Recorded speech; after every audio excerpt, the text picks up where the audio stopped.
Hello aspirants. तो चलिए start करते हैं आज की ताज़ा खबरों से। तो 29 जनवरी की न्यूज़ है। थोड़ा बिजी था काम में। चलिए मेन पेज पर ही आते। एडिटोरियल पेज है।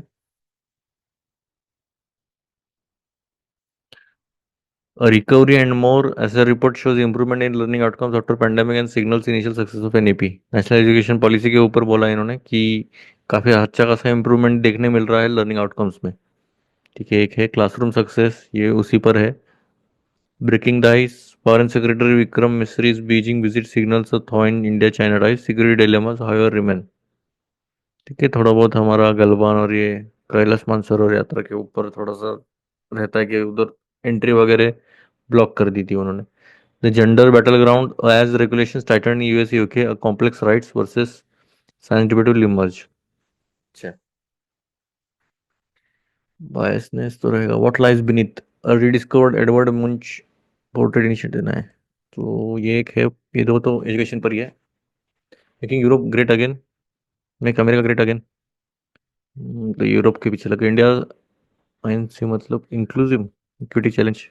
Corporate sector must step into the development opportunities are available to all. ठीक है। काफी स्लो चल रहा है मेरा नेट। स्लो क्यों चल रहा है?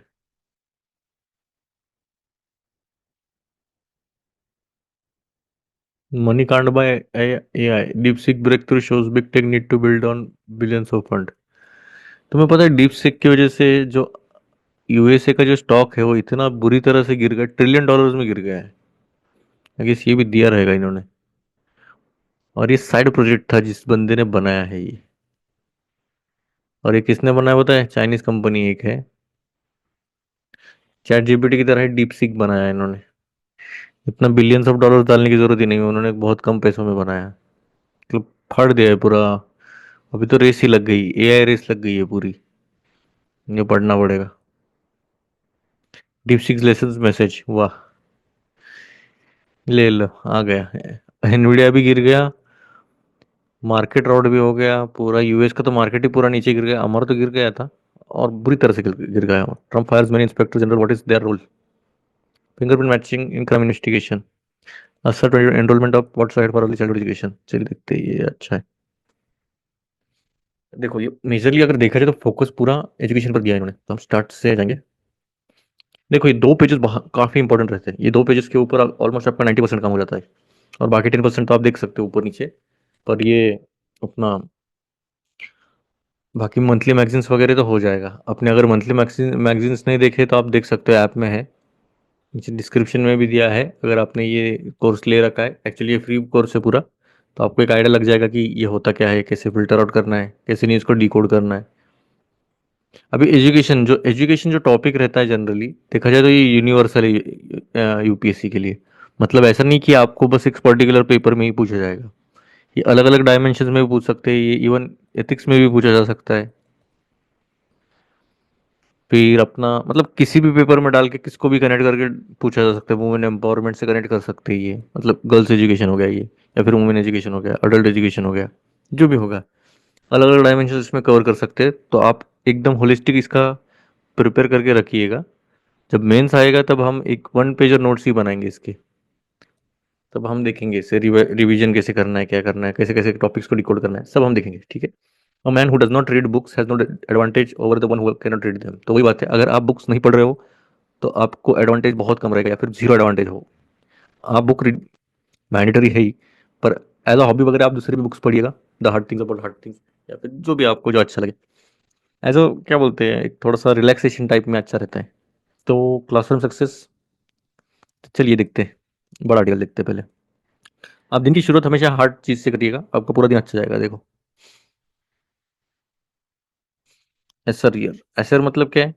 Annual survey of education report है। ठीक है, दिया रहेगा। This year ASER went back to almost rural districts of the country to report on children's schooling status and basic reading and arithmetic levels. Data from ASER 2024 helps track the progress of foundational literacy and numeracy, FLN skills. F L N मतलब क्या, ये है। ठीक है, foundational literacy and numeracy. 2024 report has good news. तो देखो, अभी इन्होंने इस साल जो है, ये साल, तो ये डिस्ट्रिक्ट, रूरल डिस्ट्रिक्ट्स में जाके इन्होंने रिपोर्टिंग किया था पूरा कि हर एक चिल्ड्रन का कैसा स्कूलिंग है, क्या है उनका, लिटरेसी कैसा है, न्यूमरेसी कैसा है, उसके ऊपर। तो अभी तो फिलहाल के लिए गुड न्यूज़ ही है, क्योंकि it shows more than a full recovery from the post-pandemic learning losses. At the all India level, the proportion of children in class 3 who are able to read the at the class 2 level had risen slowly from 23 to 27% and then fell drastically to 20.5% in 2022. 2 years later, we have a full recovery with the proportion of class 3 children reading fluently at 27%. फिर भी 27%, 100 में से 27 बच्चे ही पढ़ रहे हैं हमारे। चलो ठीक है, पर फिर भी प्रोग्रेस तो है। You see a similar picture in class 5 with the proportion of children who can read a class 2 level text rising from 40% 50% हो गया। मतलब ये देखो पूरा डाटा निकाला इन्होंने। तो डाटा को भी हम थोड़ा सा एक टेबल फॉर्मेट में भी आप कर सकते हो कि जो क्लास 3 के बच्चे वो कितना परसेंट पढ़ रहे थे पहले और अभी कितना पढ़ रहे। फिर क्लास 5th के बच्चे क्लास 2 भी पढ़ सकते हैं, वो कितना बच गए, 48 थे अभी 58% हो गया। अभी ये पूछेंगे क्या, नहीं। एक मोटा मोटा तौर पर आपको एक मेजर फैक्ट याद रखना है इसमें से। अगर आप डिटेलिंग कर सकते हो तो अच्छी बात है, पर उतना डिटेलिंग आपको फाइनल जब आपका मेंस आंसर राइटिंग रहता है तो इतना डिटेलिंग आपको फैक्ट आता ही नहीं है याद। और वो आ भी गया तो भी आपको वो कैसा, मतलब पॉइंट को लिखना है वो भी डिफिकल्ट हो जाता है फिर।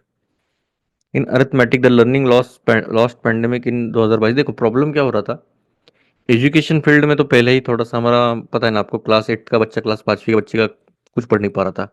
और जब पैंडेमिक आ गया तो और भी इसका जो रेशियो था और गिर गया। अभी देखो 2 साल हो गए पैंडेमिक को, 2021-22 में हो गया था, तो अभी 2 साल हो गया ऑलमोस्ट उसको। तो ये हमने रिकवर किया है, अच्छा खासा रिकवर किया है, इनका ये मानना है, ये पूरा इसका इन्होंने फैक्ट के साथ प्रूव किया है। इन अरिथमेटिक अभी देखो हर एक प्रोपोर्शन में, अभी रीडिंग का हो गया ये, अभी अरिथमेटिक में जा रहा है। The learning loss post pandemic in 2022 was smaller in comparison reading. The proportion of children in class 3 able to do at least subtraction rose from 25 to 28% and fell to 25%. 24 the proportion stand at 33%, the highest we have seen in the last decade. Similarly, the proportion of children in class 5 able to do at least division stands at 30%, which अच्छा ठीक है। देखो फिर अभी हम recover अच्छा खासा कर रहे हैं, और जो हाईएस्ट है अभी तक का 33% जो है हाईएस्ट हो रहा है। What is remarkable is that this recovery is completely driven by government schools. और ये देखो ये ऐसा भी नहीं कि प्राइवेट वाले, ये पूरा जो था ये पूरा गवर्नमेंट स्कूल्स का निकाला इन्होंने। In rural India government schools have always lagged behind private schools in terms of learning levels. तो वही पहले तो वैसे अभी भी वैसे ही चल रहा है।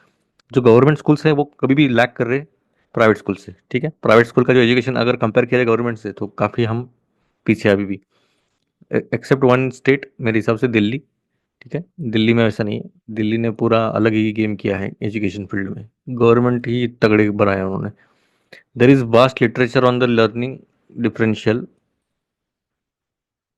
between government and private schools, highlighting the fact that simply comparing learning levels across the two is misleading because of the self-selection effect. Children who go to private schools come from more affluent homes and have more educated parents. Nevertheless, Essay 22 shows that the recovery has been pronounced in government schools with learning levels in private schools still be below pre pandemic levels. देखो problem से उनकी तो मोटी मोटी fees रहती है। अभी मोटी मोटी फीस मतलब क्या, जो रिच बच्चे वही जा सकते हैं। अभी जो रिच है उनके जो पेरेंट्स रहेंगे वो तो अनपढ़ तो नहीं रहेंगे, अगर रिच है तो बहुत रेयर केसेस रहते हैं जो अनपढ़ रहेंगे। पर मेजोरिटी देखा जाए तो उनके जो पेरेंट्स है काफ़ी वेल एजुकेटेड रहते हैं। तो एक तो वेल एजुकेटेड होम्स, उनका सराउंडिंग ही वैसा है, और उसमें से ये तो ऑब्वियस सी बात है उनका जो बाकी सब जो भी लर्निंग एबिलिटीज रहेंगे तो अच्छे रहेंगे। In arithmetic, both government and private schools have seen large jumps in learning levels, with 2024 level surpassing the levels attained in 2022. Here again, the gains in government school have been far greater than those in private schools. For instance, between 2022 and 24, proportion of children able to do subtraction। अच्छा देखिए, देखो इन्होंने वही बोला है कि बहुत अच्छा खासा जंप लिया है हमने एजुकेशन आउटकम्स में। तो ये देखो 20 से सीधा 27 गए हैं, और 10 से पहले 10 था, फिर 20 हो गया, और फिर अभी 27% हो गया। What has led to this sudden improvement in learning levels? We have not seen improvements of this magnitude in the last 20 years since SR has been presenting data on foundational reading and arithmetic. तो ये question आता है कि भाई इतना इतना danger वाला improvement क्या हो गया, अभी तक तो हम 20 सालों से हम निकालते आ रहे हैं पर फिर भी कुछ नहीं हुआ। Everything seems two point towards the national education policy. तो ये पूरा फोकस जो है इनका, मतलब ये इतना बड़ा मेजर शिफ्ट क्यों आया है, तो एनईपी की वजह से। एनईपी क्या है, नेशनल एजुकेशन पॉलिसी। आपको अगर कुछ नहीं पता है नेशनल एजुकेशन पॉलिसी, आपका होमवर्क रहेगा कि एनईपी के बारे में थोड़ा सा डिटेलिंग करें कि क्या है, 5+3+2 ये है क्या, तो सब आपको पता चल जाएगा। While this is not the first time that programs have not been introduced to improve learning, what is different is that it is the first time that there are comes. Almost all states have shown improvements as compared to 2022. In fact, the low-performing states like UP, Bihar, Madhya Pradesh, Tamil Nadu have made a remarkable recovery. For instance, consider the case of Uttar Pradesh. देखो जो backward states है उन्होंने भी अच्छा खासा improvement दिया है, तो इसकी वजह से जो ये जो परफॉर्मेंस है काफी अच्छा खासा इंप्रूवमेंट मिला है। अभी देखो 2014 में 6% ही गवर्नमेंट स्कूल जो थे क्लास 3 बच्चे जो थे क्लास 2 लेवल पढ़ सकते थे। अब स्टडी इंप्रूवमेंट के बाद अगले 4 सालों में 2018 में 12% हो गया गवर्नमेंट स्कूल्स के बच्चे पढ़ सकते हैं क्लास 2 लेवल टेक्स्ट। फिर UP was one of the few states not to post learning loss for class 3 in 2022 with the proportion rising to 16%। 27% F L N abilities, ठीक है। While the case of UP is remarkable, there are many other success stories as well. High performing states like Himachal Pradesh, ठीक है। India is a diverse country with a lot of variation across states. For the first time, NEP has set clear FLN goals for the entire country, and states are finding different pathways to achieve these goals. Set 22 data tell the story of these efforts. देखो इन्होंने अच्छा खासा लिखा है, पर अभी भी मेरे हिसाब से तो और इम्प्रूवमेंट करने की ज़रूरत है। पर ये जो इम्प्रूवमेंट हुआ है वो भी रिमार्केबल है, मैं बोलूँगा। ठीक है,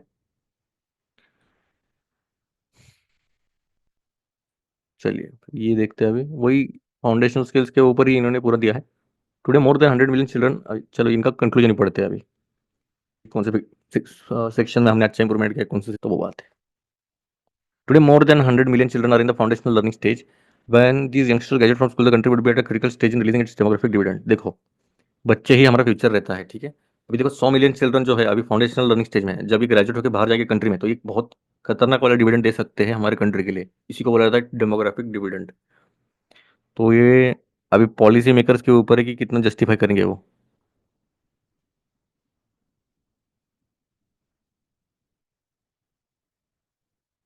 चलिए, चिंतन चंद्र।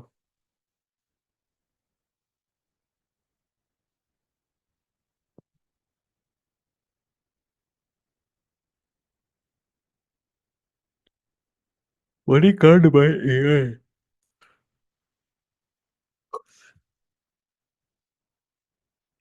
चलो एआई के ऊपर देखते।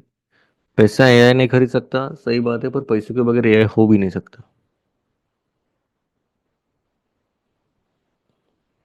The AI industry and US technology stocks have been shaken by an extraordinary announcement. A Chinese company has developed open sourced a foundational AI model called DeepSeek that is equal to or better than multi-billion dollar AI model created by global giants like OpenAI and Google DeepMind. What made this announcement even more remarkable was the claim that the model had been developed in just over 2 months with a budget of less than 6 million. $6 million से भी कम इसमें 2 महीनों में बना दिया भाई ने। This breakthrough is a direct challenge to the idea that AI progress depends on enormous computational power, vast data sets, and billions in funding. For industry built on the belief that scale is king, this news may represent the start of a new era, one in which innovation rather than sheer resources determines success. What makes the story even more fascinating is that the Chinese company achieved this milestone under sanctions that restricted its access to advanced chips and cutting-edge hardware. This success raises a critical question: how did China achieve what others with far more resources have not? The industry until now has been driven by simple rule: bigger is better. The belief has been that only companies with deep pockets, massive data centers, and access to the latest GPUs can create state-of-the-art AI models. Companies like OpenAI have poured billions into their models, investing in large-scale GPU clusters, vast data troves and years of research. देखो इन्होंने पूरा scenario ही change कर दिया। Deep seek ने क्या किया पता है? पहली बात, लोगों को सालों लगते ये सब करने के लिए। पहला तो आता है टाइम फैक्टर, ठीक है। पहला आता है टाइम। सेकंड आता है पैसा। पैसा भी कितना, छोटा मोटा नहीं, बिलियन डॉलर में ऑलमोस्ट, ठीक है। थर्ड आता है आपके पास डाटा सेट्स, डाटा चीज़ें होगी, प्लस इनोवेशन तो आता ही है उसमें। इनोवेशन का बोलो या फिर जो मैनफोर्स है वो जितना ना भी रहेगा, वो सब आता है इसमें। तो ये सब मिलाकर फिर कुछ छोटी-मोटी टेक्नोलॉजी होती है, मतलब छोटी इन द सेंस बहुत रिवॉल्यूशनरी आ जाती है। चैट जीपीटी जैसे ओपन एआई का है, या फिर डीप, कौन सा ये, ओपन एआई और क्या, गूगल डीप माइंड, ठीक है, गूगल का डीप माइंड है। अभी क्या हुआ है, चाइना ने क्या किया पता है? एक तो टाइम ले लिया उन्होंने 2 महीने, ठीक है।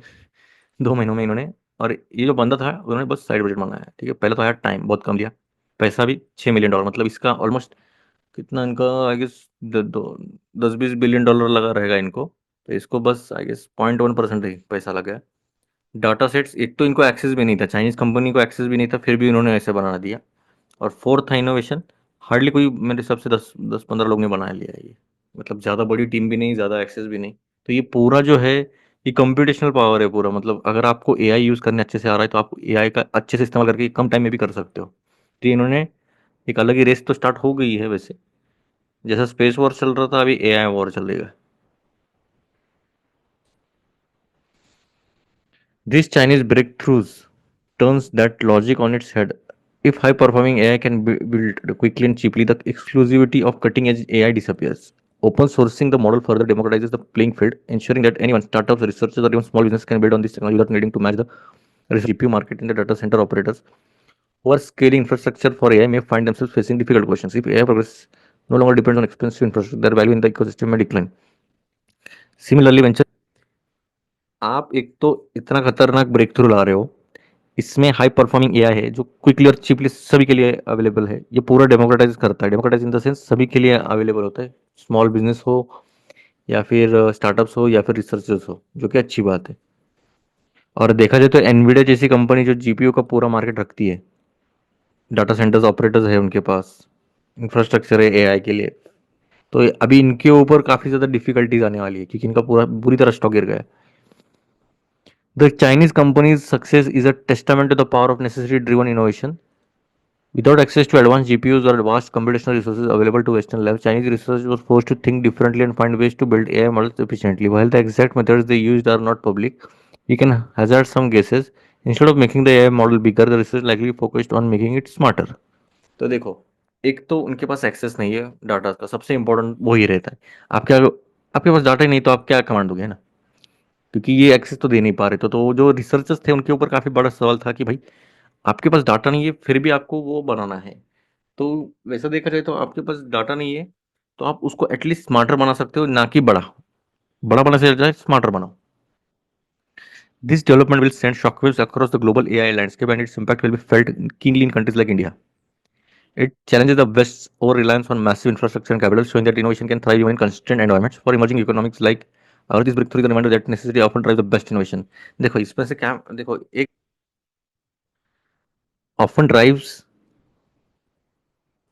the best innovation, ठीक है? आप इसके ऊपर ऐसे लिख के आना और मुझे बताना, ठीक है? Necessity often drives the best innovation, देखो यहाँ पर है, यहाँ पर दिया है।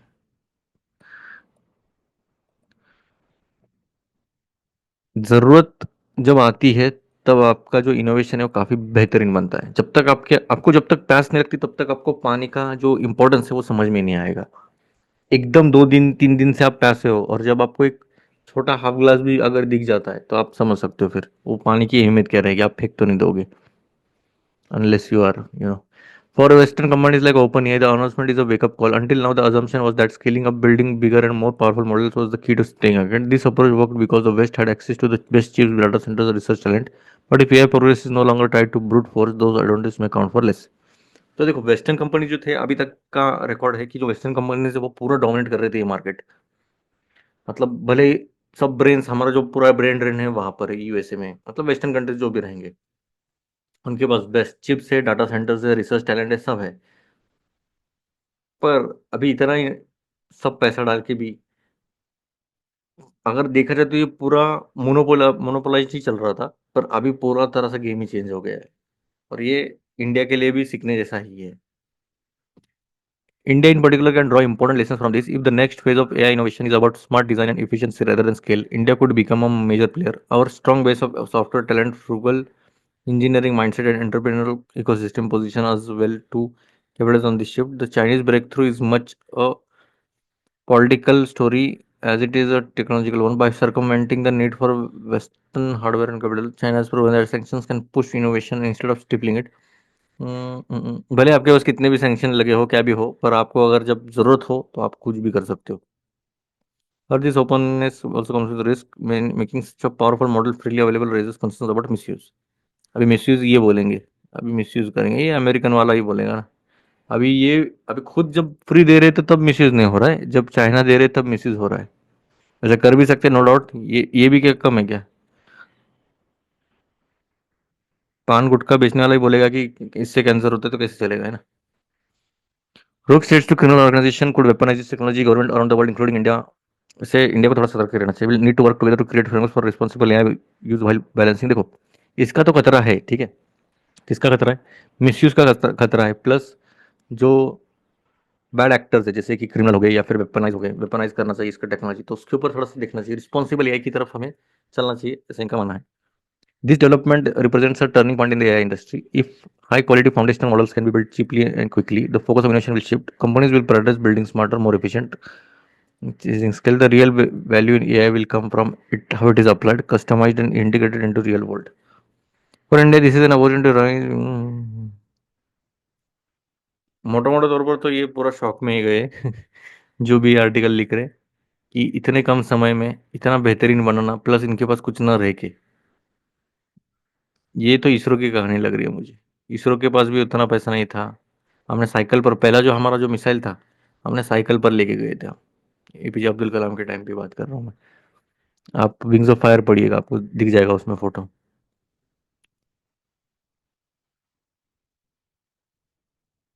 वहाँ Greenland crystal blue lakes have turn brown. तो ये देख सकते हो आप, डीप सीक के लेसन क्या है, मैसेज क्या है। पूरा सिलिकॉन वैली को शेकअप किया है पूरा। उसी के ऊपर है। असर रिपोर्ट भी आप देख सकते हो कि इसके फाइंडिंग्स क्या है। ठीक है। इस पर हमने देखा है वैसे, पर ये पूरा डिटेलिंग किया है इन्होंने। तो इन्होंने क्वेश्चन आंसर फॉरवर्ड में किया है, देखो अभी के लर्निंग लेवल कहाँ पर रुकते हैं। 5 साल हो गए 2020 के नेशनल एजुकेशन पॉलिसी, क्या क्या चेंजेस हो गए हैं। नीड क्या है अर्ली चाइल्डहुड केयर और एजुकेशन की। फिर सर्वे फाउंड आउट ओल्डर चिल्ड्रन, 15 से 16 साल के बच्चों में क्या क्या हमने फाइंडिंग्स की है। ईसीसी मतलब क्या, early childhood care and education. Outlook क्या है। ये कौन है, सीईओ ऑफ प्रथम। प्रथम पता क्या है, बताना मुझे।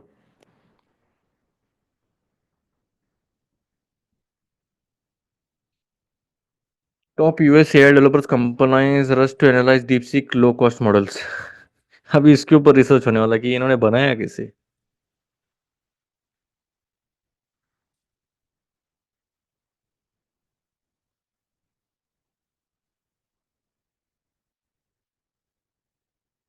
लियांग वेनफेंग, 39 ईयर ओल्ड है ये। चाइनीज एआई स्टार्टअप जो है डीप सीक, इनका नाम ये है। ठीक है। यूएसए तो का मार्केट ट्रिलियन डॉलर्स में क्रैश हो गया, समझ सकते हो फिर। पूरी इकोनॉमी धस दी इन्होंने। वो भी यूएसए से सुपर पावर को। चलिए बस, मेरे हिसाब से तो ये इतना ही रहेगा। अगर आपको कुछ दिखता है तो आप देख सकते हो। काफी स्लो चलने लगा है, इसको ज़्यादा देखना पड़ेगा। चलिए फिर मिलते हैं। तब तक के लिए, मुझे आपको पसंद आ रहेगा।